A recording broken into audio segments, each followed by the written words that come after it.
Okay, so what is your prognostic for the month coming? Because we're I think the 29th of April. We hear about the swine flu since like a week now.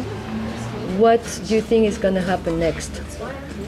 How do you see May and June, for example? Well,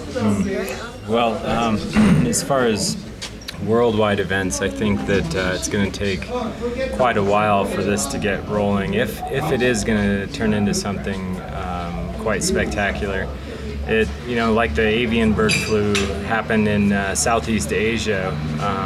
What happened behind that is that people who lived amongst animals and had suppressed immune systems in the Vietnam, Laos area from the years of being sprayed with Agent Orange, there were so many dioxins in the soil and the fish and in the chickens that over the years people were consuming these dioxins, so these viruses were able to propagate very efficiently.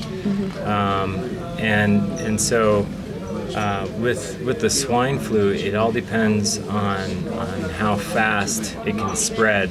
But as soon as they start inoculating people and saying that this is a mandatory thing, then I think from that point on, within a month, you're going to see multiple cities with multiple outbreaks.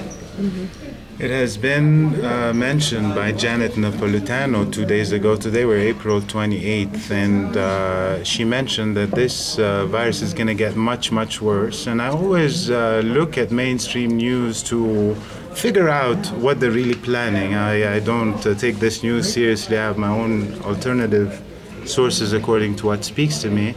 She has assured us that it's going to get much, much worse. Again, a fear tactic that only serves to disempower people. Vitamin D, as we were speaking before, is one of the most important elements that help you strengthen your immune system. An hour of vitamin D provides about 20,000 international units. Keeps you from receiving any flu during the winter time. No need for inoculation there, and it would work for swine flu. Educate yourself as much as possible on strengthening the immune system. It's what you have, and it's what they're trying to destroy, because that's the power of the body is our immune system.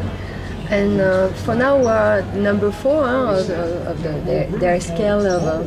If we go to number 6, do you think they will close down countries? I think that, honestly, from the protocols that I've researched, I mean, again, like he says, finding out information about yourself, you can go to the World Health Organization website and look at the phases that they have and what they will implement as far as trying to contain and restrict the spreading of this. But they've already been caught, I think, in a couple of the swine flu vaccines that they've mailed out across the world. I think out of 16 out of 100, I think they found a live chemical version, a compound that was created by the government that was basically a live virus in random vaccines. So they're trying to get it out as fast as possible so that they can create a demand for mass inoculation. But I think the first phase is going to be restricting people who do not have proof that they have been vaccinated or inoculated against this virus. And as soon as they start implementing the restrictions for travel, then it's going to become difficult for those who do not want to receive the inoculation to get to where they need to go. So I think that is probably phase 5 and 6. That's actually the peak of everything. But I think that would be the next phase.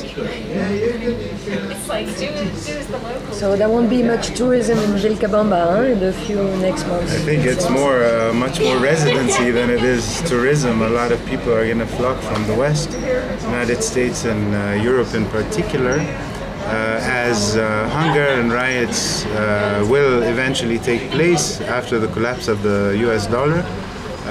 But people have actually not researched how to grow their own food enough, so it might be a good time to take a look at that. a suggestion for a very good website to go to find out about the world, our so-called masters and their plans, would be iamthewitness.com. iamthewitness.com. Lots of knowledge there. It's one suggestion, but find out your own. The best thing is to have interest in your own life and your own health. There's a lot to talk about. It would take forever. So. Thank you so much. Yeah, you're very welcome.